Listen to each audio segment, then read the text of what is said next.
기도하십니다. 창조주 하나님, 이 땅에 주님의 몸된 교회, 영원히 건강한 교회를 세우시고 주님의 일을 감당하게 하심을 참으로 감사드립니다. 우리 교회가 지난 시간을 돌아보며 만족하는 데 그치지 아니하고 더 순결하고 더 단결하며 더 즐겁고 기쁜 교회를 이루어가는 교회다운 교회가 되게 하여 주옵소서. 또한 오늘은 지난날의 삶에 감사하는 마음으로 거룩한 주일로 지킵니다. 이런저런 이유로 원망하고 불평할 일이 많지만 항상 감사를 잃지 않는 참된 신앙인이 되게 하여 주옵소서. 오늘 또 마음의 상처 때문에, 육신의 건강 때문에, 가정과 자녀 때문에, 사업장과 일터 때문에 여러 가지 삶의 문제들로 인하여 탄식하고 눈물 흘리는 우리 성도들이 있습니다. 저들을 위로하시고 하늘 소망으로 평안케 하여 주옵소서. 또한 이 시간 함께 있지 못하고 외국의 일터에 객지에 병상에 있는 성도들도 있습니다.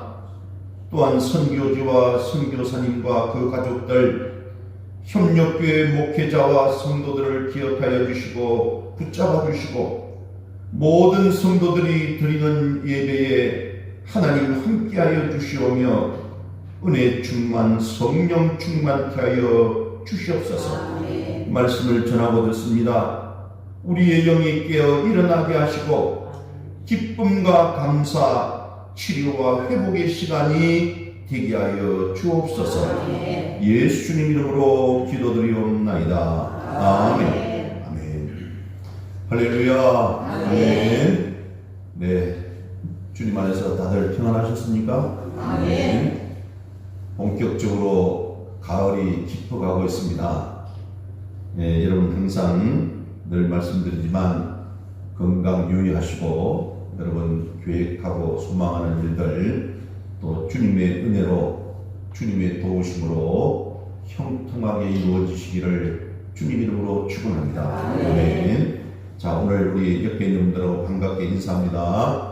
샬롬. 주님 안에서 평안하셨습니까? 시작. 샬롬. 주님 안에서 평안하셨습니까? 아멘. 네. 자, 우리 이번에 반가운 우리 성도님들 향해서 손을 내밀고 축복합니다. 주님 이름으로 사랑합니다. 축복합니다. 시작. 주님 이름으로 사랑합니다. 축복합니다. 아멘. 네. 오늘 저는 사도행전 27장 18절에서 26절 말씀을 중심으로 하나님을 감동시키는 사람이라는 제목으로 함께 말씀의 은혜를 나누기를 원합니다. 여러분 한번 따라해 주시기를 바랍니다. 하나님을 감동시키는 사람. 시작. 하나님을 감동시키는 사람. 아멘.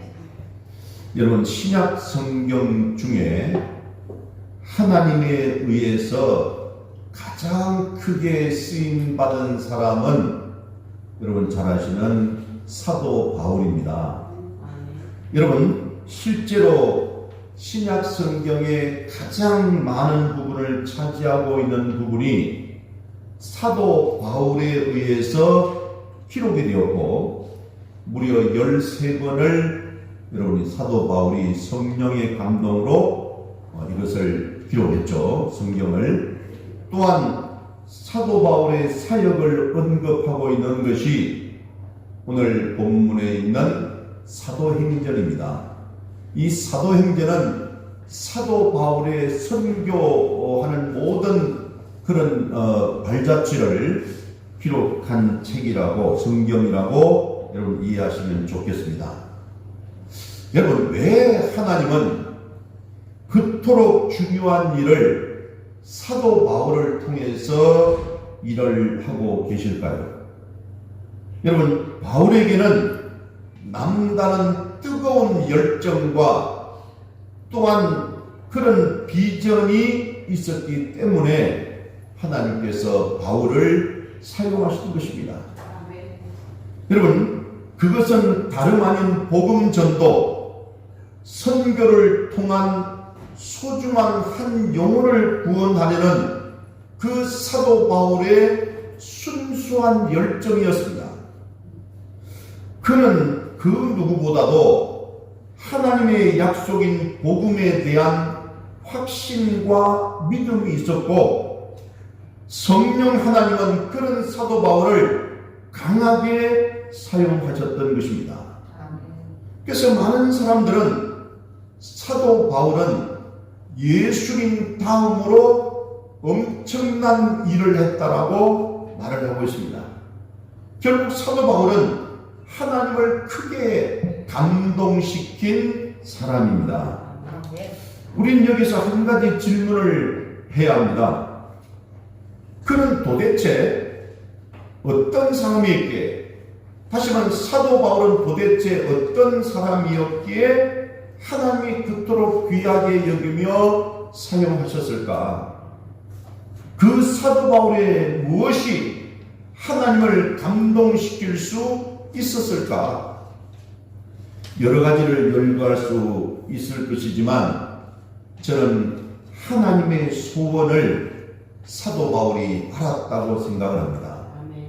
하나님이 그에게 맡긴 가장 중요한 일이 무엇인지를 알았고, 그것을 이루는 삶, 그것의 모든 것을 던지는 삶을 사도 바울은 살았다는 것입니다. 여러분, 그는 그것이 하나님을 가장 기쁘게 할 수 있는 것이라고 확신했습니다. 그것이 무엇입니까? 선교입니다. 여러분, 여러분에게 어떤 일에 대한 확신이 있었다고 합시다.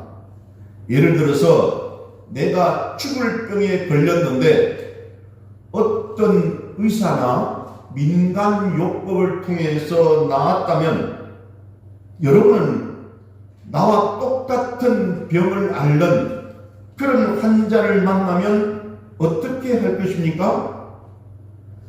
여러분, 병은 소문을 내야 된다는 말도 있잖아요. 저도 2번에 걸쳐서 이 목에 있는 풀립이라고 하는, 갑자기 우리말로 뭐라고 그러죠? 그 목 수술을 제가 2번 했는데, 여러분, 근데 기가 막히게 그 수술을 잘하는 명의가 한 분 있습니다. 서울대 입구에 있는 그런 어떤 이비인후과 그런 그 원장, 최 원장이라는 분이신데요. 그분은 고대 부속병원 병원장까지 하신 분인데, 아무튼 이 하루에 100명 이상을, 여기 있는 이 성대 결절이죠. 성대 결절 수술합니다.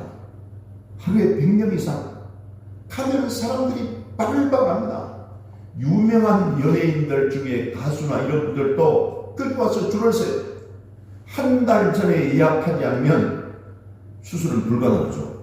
근데 아무튼 그분에게 하면 후유증이 없다는 것이죠. 마찬가지로 여러분이 알고 있는 훌륭한 의사 선생님, 그런 명의나 그런 좋은 그런 약품에 대해서 내가 그것을 먹고 나았다면, 온전히 치료가 되었다면 내 혼자 견디지 못하고 그것을 그 주변에 있는 사람들에게 이야기하잖아요. 마찬가지입니다. 주변에 그런 환자가 있다면 강력하게 권할 것입니다. 크게 가보라고. 그 사람이 거부하더라도 한 번만 가보라, 또는 한 번만 먹어보라고 그렇게 말할 것입니다. 만약에 내 가족이나 사랑하는 사람 중에 또는 친척 중에 그런 환자가 있다면 여러분이 어떻게 하실까요? 가만히 있지 않을 것입니다. 어쩌면 권해도 안 먹으면 손목을 비틀든지 두들겨 패서라도 가게 하거나 먹일 것입니다. 왜요? 분명히 낫는다는 확신이 있기 때문에 그렇습니다. 제가 아는 사람 중에 좀 특이한 분이 한 분 있는데요. 이분은 사람이 흙으로 만들어졌기 때문에 흙을 잘 섭취를 하면 웬만한 병은 다 치료된다고 합니다. 그래서 병든 분이나 아픈 분이 모이면 흙을 먹으라고 그렇게 권합니다. 제게도 그래서 황토흙을 이렇게 잘게 해가지고 보냈던데 저는 도저히 먹을 수가 없었습니다. 근데 여러분, 그런데 그분은 자신이 직접 먹어보니까 건강이 좋아졌다는 것을 확신했기 때문에 열심히 주변 사람들에게 싫다고 그러는데 돈도 받지 않고 계속 흙을 만들어서 공급도 하고 그렇습니다. 얼마 전에 이야기를 들어보니까 저희가 TV에서 강원도 산골짜기에 살고 있는 어떤 분이 너무 가난하고 병들어가지고 연세도 들어가지고 죽어가는 것을 보고 다음날 본인이 차를 빌려서 그 구석구석 그 강원도 그 산골짜기 구석구석을 물어서 찾아가서 흙을 주고 왔다는 이야기를 하더라고요. 저는 이 사람이 제정신인가 할 정도인데 아니 그렇습니다. 저는 그런데 그분 이야기를 들으면서 이런 깊은 생각을 하게 되었습니다. 흙을 먹으면 낫는다고 그렇게 외치며 다니는 저 특이한 사람이 있는데 과연 나는 복음을 들고 어떻게 증거했는가? 예수를 믿으면 하나님의 자녀가 되고 구원을 얻는데 나는 어떤 믿음을 가지고 확신을 가지고 움직였는가? 그것이 나만의 확신이 아닌 하나님의 약속이 있는 것인데 이 지구상의 20억 인구가 그 말씀을 믿고 살아가고 있는데 아직도 그 구원받지 못한 영혼을 불쌍히 여기지 아니하고 과연 나는 이렇게 방관하고 있어도 되는 것인가 하는 그런 생각이 들더라는 것이에요. 바로 사도 바울의 위대한 모습은 이러한 믿음을 만들어낸 그런 삶인 것입니다. 그래서 사도 바울은 적어도 세 가지를 분명히 알았다고 생각합니다. 그게 뭐냐면 첫 번째는 그는 인생의 가장 복된 순간은 예수님을 만나는 것임을 확신했습니다. 아멘. 인생의 가장 큰 만남의 축복 중에서 제가 늘 만남의 축복 이야기하잖아요.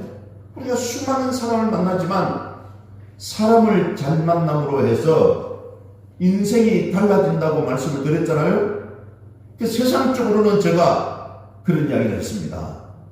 부모를 잘 만나는 것도 큰 축복이다. 아멘. 친구를 잘 만나고 스승을 잘 만나는 것도 큰 축복이다. 아멘. 배우자를 잘 만나는 것도 축복이다. 아멘. 또는 교회나 직장이나 사이에서 좋은 선후배를 만나는 것도 큰 축복이다.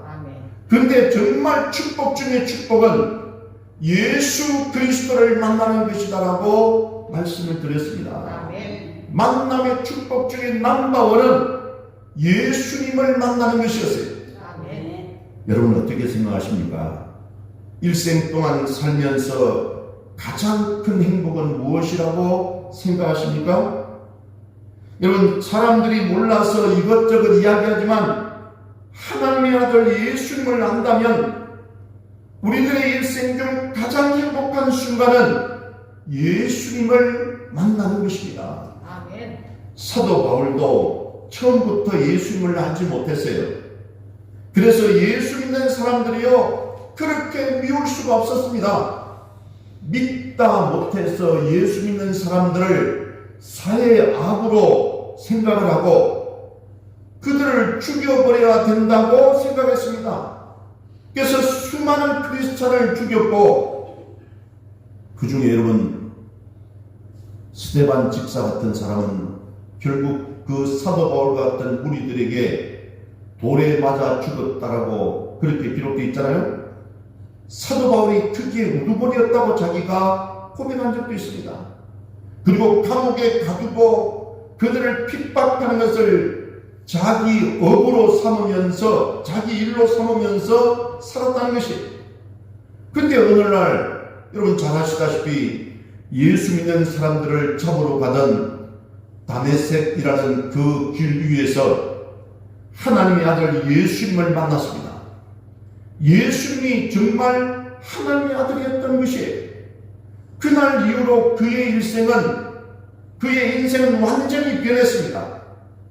예수님을 알지 못하고 핍박했던 사도 바울이, 그 당시에는 사울이었죠. 그 사울이라는 사람이 예수님을 만나고 나니까 완전히 딴 사람이 되어버린 것이, 처음 예수를 만났을 때는 너무도 자기 인생이 후회스러워서 자기가 예수 믿는 사람들을 핍박하고 죽이고 감옥에 보냈던 그 괴수 중에 괴수라고 자기가 고백했잖아요. 그러면서 그것 때문에 후회하면서 식음을 전폐했다고 했습니다. 자기가 그 죄 때문에 밥을 먹을 수가 없었다는 것이, 사회의 악으로 여겼던 예수가 정말 하나님의 아들이고 그 죄인을 구원하러 오신 메시아라니, 이 얼마나 충격적인 일입니까? 자기가 했던 과거의 그 일들에 대해서 얼마나 후회스러웠겠어요. 그 후에 그는 이제 예수의 복음을 전하는 전도자가 된 것입니다. 그 후 그는 복음의 전도자로서 정말 행복한 삶을 살았습니다. 사랑하는 성도 여러분, 저와 여러분도 예수를 만난 것이 여러분의 일생 중에서 가장 큰 행복의 사건, 가장 축복된 만남이라는 것을 믿으시기 바랍니다. 여러분, 그리고 그 일생 최대의 사건이 나뿐만 아니라 내 사랑하는 사람들, 내 가족, 내 친구, 내 친척, 내 주변에 있는 가까운 사람들에게도 그런 귀한 만남, 가장 아름다운 축복의 만남이 일어나기를 기도하시고 전도하시기를 바랍니다. 그렇습니다. 두 번째, 사도 바울은 중요한 역할을 한 게 있는데, 그게 뭐냐면 누구든지 예수를 믿으면 구원을 얻는다는 진리를 소유하고 있었어요. 사도 바울은 로마서를 통해서 분명하게 선포하기를, 예수를 믿으면 누구든지 구원을 받는다, 라는 그런 믿음을 가지고 선포했습니다. 여러분, 이때까지만 해도요, 유대인들은 잘못된 구원관을 가지고 있었습니다. 그게 뭐냐면, 구원은 하나님의 백성, 아브라함의 자손인 유대인들만 누리는 특권이라는 것이 선민의식이라고 해가지고 자기들만 하나님으로부터 선택받은 민족이라는 것이, 지금도 유대교는요, 예수를 믿지 않습니다. 그리고 자기들만 구원받는다는 그 선민의식에 젖어 있습니다. 지금 제가 잠깐 좀 곁다리인데, 지금 이스라엘과 지금 여러분 팔레스타인 그쪽에서 지금 전쟁이 일어났잖아요. 하마스도 하고 뭐 지금 붙고 있는데, 여러분 사실 여러분 잘 아시지만 원래 그 땅이 이스라엘 사람들이 살던 땅이었습니다. 여러분 알다시피 이 광야 40년의 생활 끝에 가나안 땅에 들어가서 여러분 그 있는 이 사람들을 밀어내고 거기서 이스라엘 백성들이 그 땅을 점령해서 살았잖아요. 근데 어느 날 그들이 예수를 믿지 않고, 그죠? 그리고 불신하고, 그리고 우상을 숭배하고 그 수많은 죄악을 행하면서 그들이 하나님께서 뿔뿔이 흩어버렸어요. 세계 각국에 살고 있는데 그 땅에는 팔레스타인 민족들이 들어와서 다시 살게 된 것이에요. 여러분, 그 사이에 세계 2차 대전이 일어나서 600만 명이 넘는 유대인들이 학살을 당하잖아요. 학살을 당한 이유가 뭔지 압니까? 유대인들이요, 굉장히 에고이즘, 철저한 이기주의자들이에요. 자기들만 아는 거야. 자기들은 선민의식을 가지고 있는 거예요. 쉽게 말씀드리면 하나님이 자기들만 구원하고 나머지 민족들은 다 별 볼 일 없는 사람들이라고 생각하는 거예요. 그래서 히틀러가 그런 유대인들, 아주 자기만 알고 자기 이익을 위해서만 수단이나 방법을 가리지 않는 자기 가족들과 자기 민족들만 이렇게 서로 뭉치고 다른 사람들과는 소통도 하지 않고 자기들만 사는 그 유대인들을 보면서 어렸을 때 이 히틀러가 가슴에 한이 맺힌 거예요. 그래서 히틀러가 정권을 잡으니까 유대인들을 본인은 쪽쪽 잡아들여서 그렇게 죽였잖아요. 물론 이 히틀러가 나쁜 사람이죠. 근데 그 이전에 유대인들의 행동도 문제가 있다는 것이죠. 지금도 이스라엘 백성들의, 지금 여기 있는 이스라엘 국민들의 제가 정확한 통계는 모르겠는데 예전에 제가 듣기로는 한 50% 정도가 유대교를 믿는 사람들이라고 했어요. 지금 아마 좀 낮아졌을 거예요.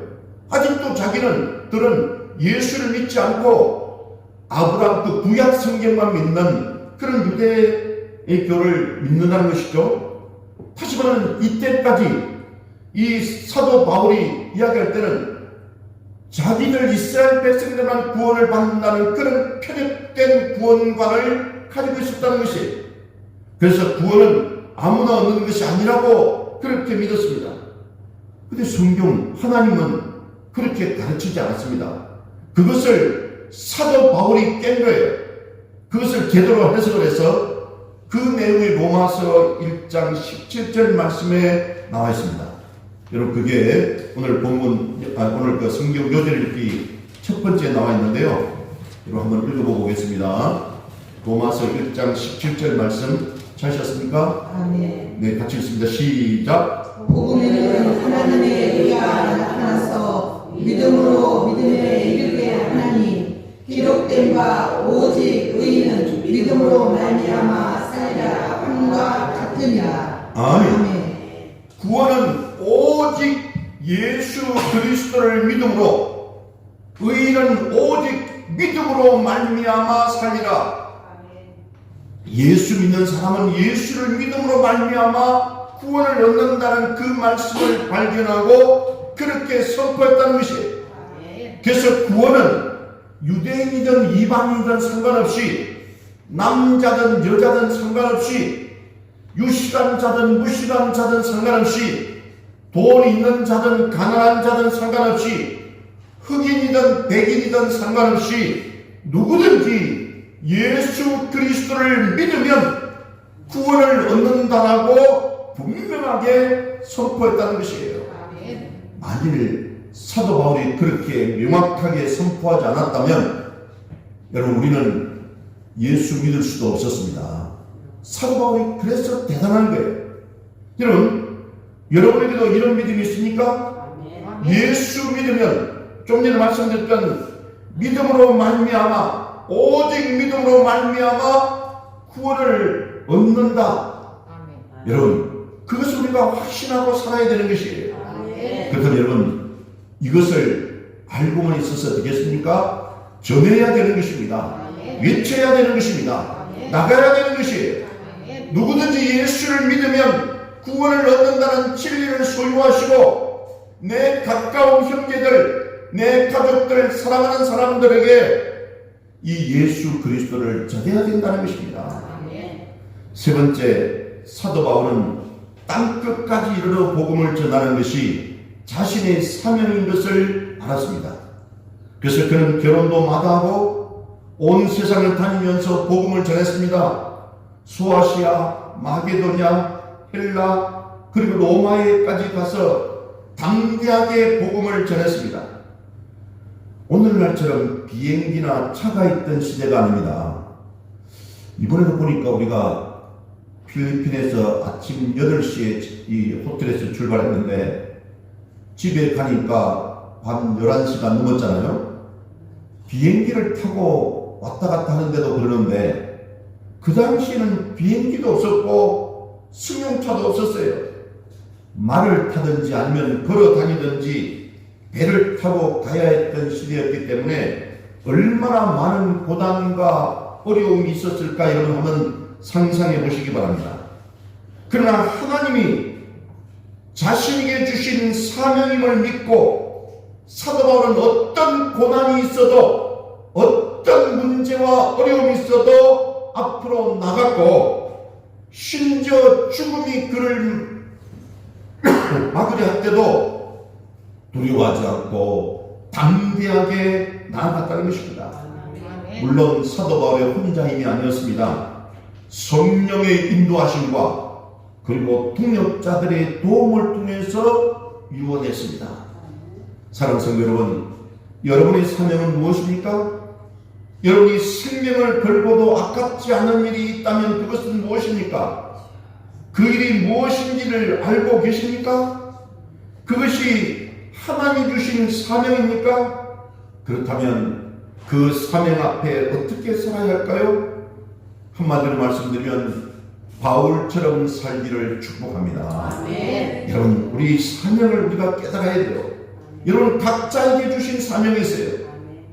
가정에서도 내게 맡겨진 사명이 있습니다. 그게 다르게 표현하면 책임일 수도 있어요. 가장으로서의 책임, 아내로서의 책임, 남편으로서의 책임, 또는 부모를 섬겨야 되는 책임, 이런 것들이 다 가정에서는 또 그 나름대로의 사명이에요. 근데 또한 하나님 앞에서는 복음을 증거하는 것도 중요한 사명이에요. 사도 바울이 사명을 깨닫고 어떤 고난이 있어도 앞으로 나아가고 땅끝까지 복음을 전하는 그 사도 바울처럼 여러분 앞에 사명을 우리가 깨달으시기를 바랍니다. 아멘. 그리고 사명을 감당하기 위해서 피하지 마시고 담대한 믿음으로 그 사명을 감당하시기를 축복합니다. 아멘. 그럼 사도 바울은 어떻게 살았습니까? 그런 어디든지 복음을 들고 나갔습니다. 성경에 바울이 다닌 선교 기록을 이 사도행전에 주로 있습니다. 살펴보면 제1차, 2차, 3차 선교 여행이 기록되어 있습니다. 바울의 그 선교 전도 여행은 생명을 건 여행이었어요.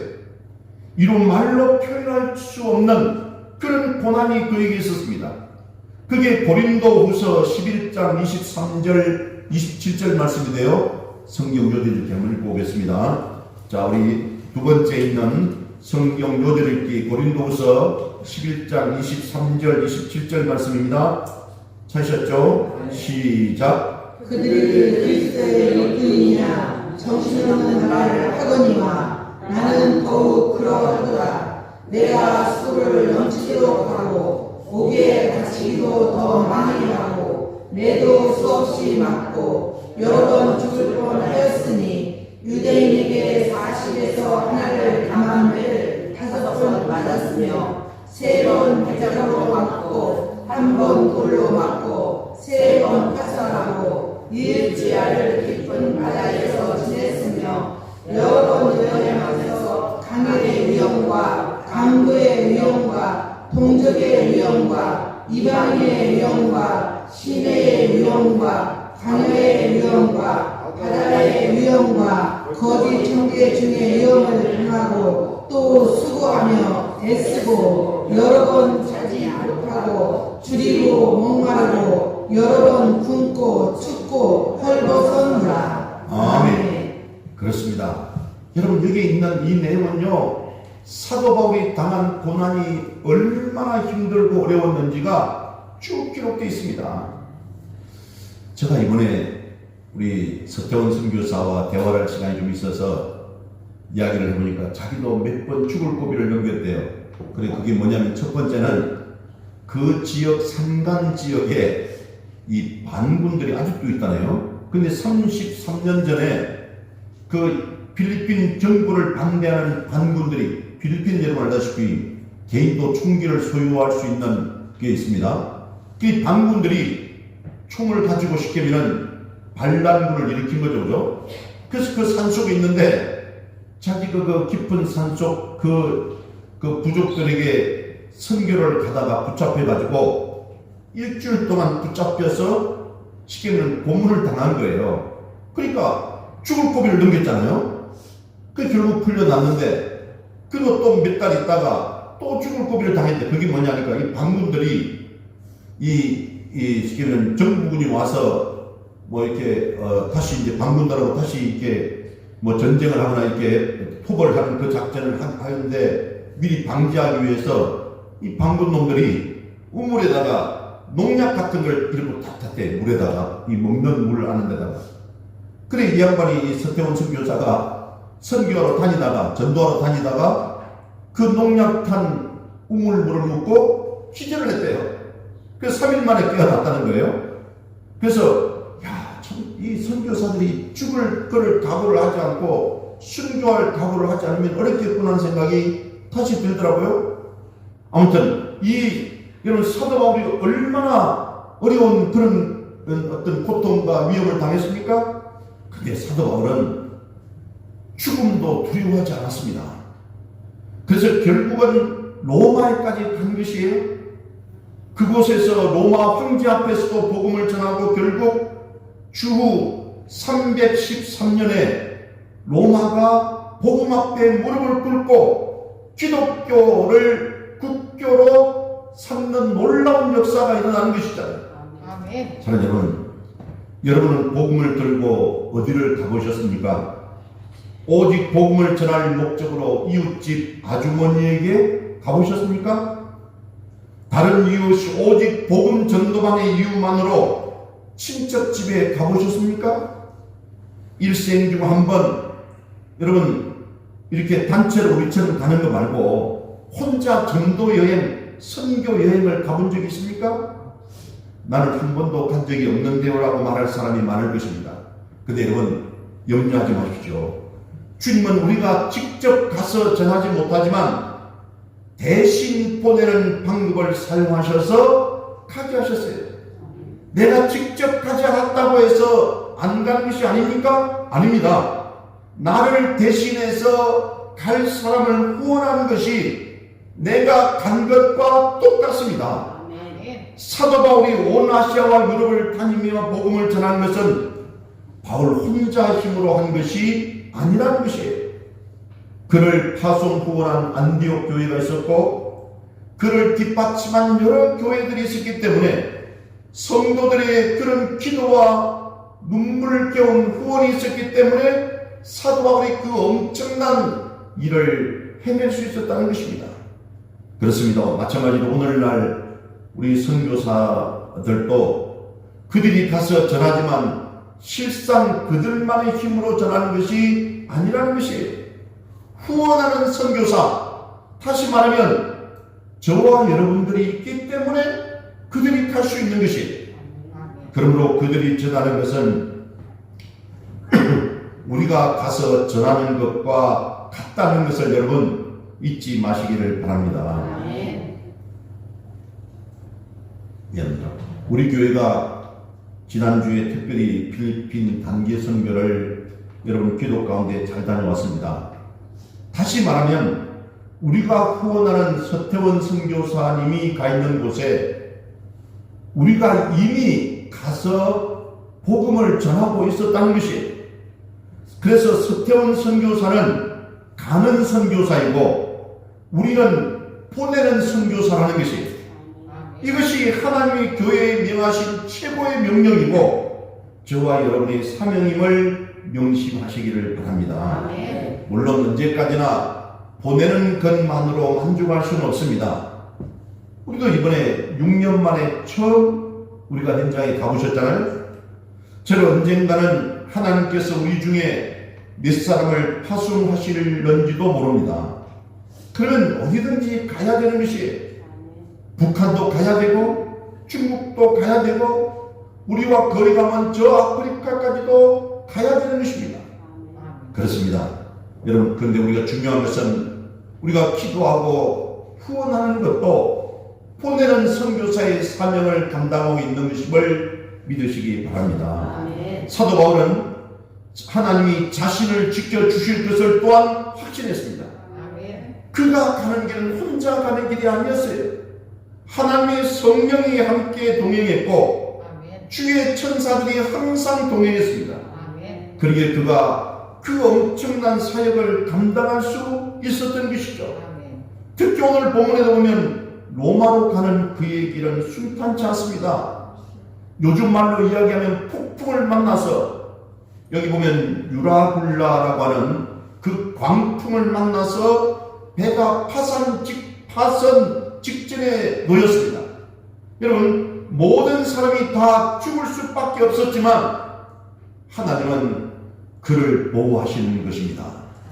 여러분, 만약 우리가 태풍이든 폭풍을 만났으면 그 배는 엎어지고 어쩌면 그 배는 파손되어서 이미 끝나는 것이잖아요.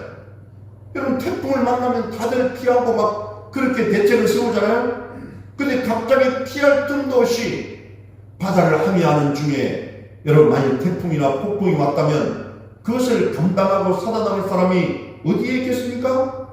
오늘 본문 사도행전 27장 23절 25절에 이런 말씀이 있습니다. 우리 읽어보고 오겠습니다. 여러분, 오늘 본문 사도행전 27장 23절에서 25절 말씀 찾으셨죠? 시작. 내가 속한 바 곧 내가 섬기는 하나님의 사자가 어젯밤에 내 곁에 서서 말하되 아호라 두려워하지 말라. 내가 가이사 앞에 서야 하겠고 또 하나님께서 너와 함께 항해하는 자를 다 내게 주셨다 하셨으니 그러므로 여러분이여 안심하라. 나는 내게 말씀하신 그대로 되리라고 하나님을 믿노라. 아멘. 그렇습니다. 사명이 있는 사람은 절대로 망하지 않음을 믿으시기 바랍니다. 아멘. 바울의 사명은 오늘 본문을 보니까 로마 황제 가이사 앞에 가서 복음을 전하는 것이었어요. 그러기에 파선의 위험 속에서 그 유라굴라라고 하는 그 광풍, 태풍이나 그 폭풍과 같은 그 위험 속에서 하나님께서 그를 구해 주시는 것이에요. 아멘. 결국 사명이 그를 살게 했다는 것입니다. 아멘. 사람은 여러분도 사명이 있으면 절대로 망하지 않습니다. 아멘. 그 사명을 감당하며 산다면 하나님께서 반드시 지켜주시고 인도해 주실 것입니다. 아멘. 그러게 여러분의 일생을 그냥저냥 헛되게 보내지 마시기를 바랍니다. 아멘. 어떤 분은 내가 나이가 이제 80이 가까이 되기 때문에 내가 무슨 사명이 있겠느냐고 생각하실지 모르지만 천만의 말씀입니다. 제가 어떤 권사님에게 제가 농담 반 진담 반으로 말씀드렸는데, 남진이라고 하는 장로님, 그죠? 그분 가수잖아요. 그분이 1945년생이더라고요. 우리 나이로 이야기하면 만으로 78, 그죠? 그리고 우리 옛날 한국 나이로 79인데 쌩쌩하잖아요. 그 양반 뭐 노래도 그렇고 춤추는 것도 그렇고 교회에 나가서 봉사하고 사역하는 것도 보면요 대단하더라고요. 여러분, 그래서 여러분, 우리가 꼭 그 사람을 이야기해서 그렇지만 내가 나이가 많다고 생각하면 스스로 늙어버리는 거예요.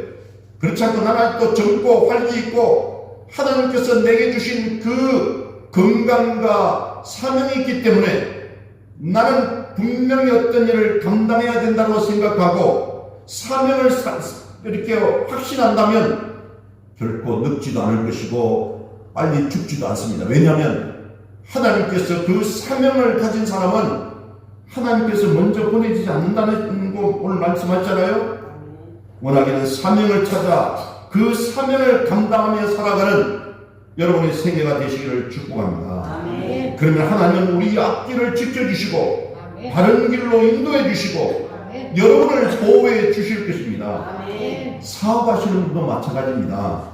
단순히 먹고 살기 위한, 잘 먹고 잘 살기 위한 사업체가 아니라 주님을 위해서 뭔가를 행하는 그런 사업체가 되도록 하시기를 바랍니다. 아멘. 그럼 주님께서 인도하시는 거예요. 주님께서 그 사업체에 함께 하시고 경영하시는 것입니다. 아멘. 다시 말하면 내가 운영하는 사업이 주님의 일을 감당하면 주님이 내 사업체의 일을 하신다는 것입니다. 아멘. 그래서 여러분, 하나님 믿고요, 하나님 말씀 안에서 우리가 살고 정말 하나님을 위해서 일하겠다고 생각하면요, 아무리 불경기나 할지라도 하나님께서 도와주시는 것이에요. 아멘. 길 가던 사람들의 마음을 나름대로 잡아주셔서 우리 매장에, 우리 가게에 오게 하신다는 것이에요. 아멘. 전 조금 동안에 어제 누구를 만나러 갔는데, 서울 쪽에 어디 갔는데 차를 주차할 데가 없어서 백화점에 주차를 하고 사람을 만나서 아무 생각 없이 그냥 식사하고 차 마시고 가다 한 2시간 반 먹어서 갔더니만 세상에 주차비가 15,000원이 나왔어요. 그래서 저는 모르겠어요. 제가 좀 이게 좀 별나서 그런지 모르지만 주차비 15,000원이 너무 아까운 거예요. 그래서 한국에 뭘 파다가 문득 떠오르는 것이, 행사 매장에 가서 물건을 사면 주차비를 안 내야 되잖아요. 그래서 손살같이 행사 매장에 올라갔더니만 처음에는 저 생각으로 제 거를 좀 한번 알아보려고 이렇게 봤더니만 가보니까 제가 알다시피 몸이 좀 이렇게 뚱뚱해서 그런지 제 사이즈 옷이 없는 거예요, 행사 매장에. 근데 보니까 제 아내가 그 입을 만한 그런 겨울 옷이 있더라고요. 그래서 보니까 뭐 25만원짜리가 48,000원에 팔고 있는 거예요. 그래서 그냥 아무 생각 없이 샀습니다.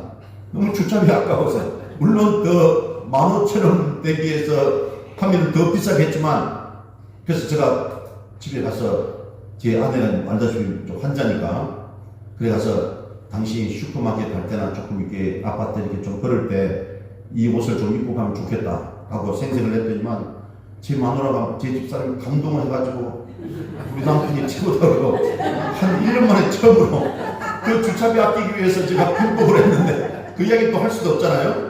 그래서 그렇구나. 여러분, 정말 중요한 것은 우리가 어떤 일을 할 때 하나님께서 기뻐하실 것이다 라고 생각하고 하나님께서 함께하는 사업을 하면 주님께서 감당하시고 여러분 사업장과 여러분 가정을 지켜주시고 축복해 주실 줄로 믿습니다. 아멘. 그렇습니다. 미국의 각 교파의 외국 선교비를 보니까 전체 합치니까 약 5억 불 정도 되더라고요. 한국 돈으로 이야기하면 6천억 정도 됩니다. 근데 그것은요, 미국 여성들이 입술에 바르는 립스틱 비용의 10분의 1밖에 되지 않는다는 것이에요. 여러분, 또 머리 감는 샴푸에 소요되는 그런 비용이, 이 시장이 여러분 어마어마하게도 여러분 20조가 되더라고요. 미국 사람들 머리 자주 감나? 아무튼 20조에 비하면 1조면 얼마입니까? 50분, 얼마죠? 20분의 1인가요? 20분의 1밖에 안 되는 거예요.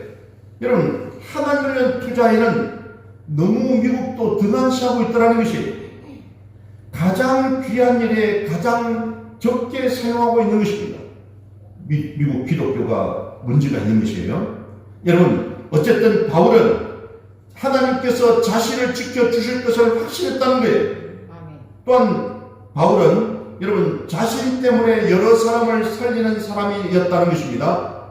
그는 복음 전도를 위해서 여러 사람을 살렸죠. 수백만, 수억의 사람을 살린 거 아니겠습니까? 여러분, 그러기에 그의 주변에 있던 사람들은 우리가 바울 때문에 살았는지도 모릅니다. 오늘 본문에도 파선 직전인 배에 탄 사람들이 바울 한 사람 때문에 살아났잖아요. 만약에 그 배에 바울이 없었다면 그 배는 이미 침몰했을 것입니다. 뭐 때문에? 유라굴로 광풍 때문에. 여러분이 탄 인생의 배에는 누가 함께 타고 있습니까? 가족이 함께 타고 있고 직장의 동료, 이웃 여러 명이 타고 있습니까? 그렇다면 그들 때문에 여러분이 살고 있습니까? 아니면 여러분 때문에 그들이 살고 있습니까? 여러분 때문에 구원받은 사람은 몇 명입니까? 이 땅에서 우리는 정확하게 알 수가 없습니다. 그러나 하나님 앞에 가면 분명히 알 수 있을 것입니다. 저 역시도 마찬가지예요.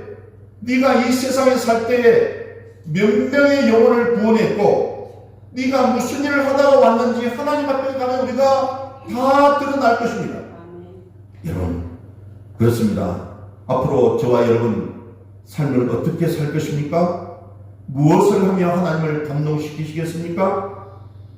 사도 바울처럼 이 전도와 선교 사역은 주님을 감동시키는 강력한 도구라고 생각합니다. 아멘. 소중한 한 영혼을 구원하는 거룩한 일이 아니겠습니까? 여러분, 제가 이번에 선교 갔다 오면 다음 주에 쭉 사진이랑 해서 좀 보고를 드리겠는데요. 정말 우리가 7개 교회 여러분들께서 주신 선교 헌금 한 교회에 최소한 우리 돈으로 이야기하면 20만원, 30만원 정도 드린 것 같은데, 그들은요, 어마어마한 돈이에요. 그죠? 여러분 가보셨잖아요? 정말 신발도 신지 않고 맨 땅에서 살고 있는 사람들, 정말 어떻게 보면 너무나도 형편없이 살고 있는 사람들이 예수를 믿는다면 얼마나 축복이겠어요. 여러분 아마 다 같아 놓으신 분 공감하셨지만, 제가 예전에는 내가 북한에 태어나지 않고 이 남한, 우리 대한민국 태어난 것이 큰 축복이다 라는 생각을 많이 했는데, 이번에 가보니까 내가 필리핀에 살지 않고 그저 한국에 살고 있는 것이 큰 축복이다. 아멘. 여러분, 정말 저는 아무리 돈을 한 달에 뭐 1억 정도 준다고 해도 더워서 저는 못 살겠더라고요. 막 땀이 줄줄 흐르는데, 저는 알다시피 또 뭐 이렇게 몸이 이래서 땀도 많이 흘리잖아요. 아주 막 땀이 그래서 저는 나중에 막 짜증이 나면서요, 땀이 나니까 정신을 못 차리겠더라고요. 우리 권사님들 중에서도 아마 그런 분들이 계실 텐데, 근데 여러분, 우리가 이 땅에 산 게 큰 축복이잖아요. 예수 믿는 건 너무 큰 축복이잖아요. 아멘. 그렇습니다. 그러면 우리가 나만 잘 믿고 잘 사는 것이 아니라 우리 주변에 믿지 않는 소중한 사람들, 그죠? 내 가족, 내 남편, 내 아내, 내 자식, 내 친구, 내 주변에 있는 친척들, 가까운 사람들을 구원해야 되지 않겠습니까? 아멘. 소중한 영혼을 구원하는 거룩한 일에 저와 여러분이 적극적으로 동참하시기를 소망합니다. 아멘. 그래서 우리가 이번에 또 다녀왔지만 선교사역, 또 우리 이 땅에서 복음 전도 좀 열심히 해서 정말 하나님이 기뻐하시고 하나님께서 가장 좋아하시는, 하나님을 감동시키는 이 귀한 일에 여러분 함께 하시고 하나님의 자녀가 되어서 하나님께서 원하시는 삶을 살아가시기를 바랍니다. 아멘. 그래서 하나님도 여러분을 축복해 주시고 복에 복을 더해 주시고 지경을 넓혀 주시고 놀라운 축복을 날마다 받는 은혜와 사랑이 충만하고 평강이 넘치는 귀하고 복된 삶을 살아가는 저와 여러분 되시기를 주님 이름으로 축원합니다. 아멘. 아멘. 기도하십니다. 거룩하신 아버지 하나님, 참으로 감사합니다. 소중한 한 영혼을 구원하는 이 전도와 선교 사역에 동참하기를 원하며, 이것이야말로 주님을 감동시키는 강력한 도구라는 것을 다시 한번 깨닫게 하시니 감사합니다. 우리 사랑하는 성도님들, 이 세상을 살면서 내 스스로도 감동할 뿐 아니라 하나님을 감동시키는 그런 사람들이 될 수 있도록 주님 도와주시옵고 함께하여 주옵소서. 예수 주님 이름으로 기도드리옵나이다. 아멘.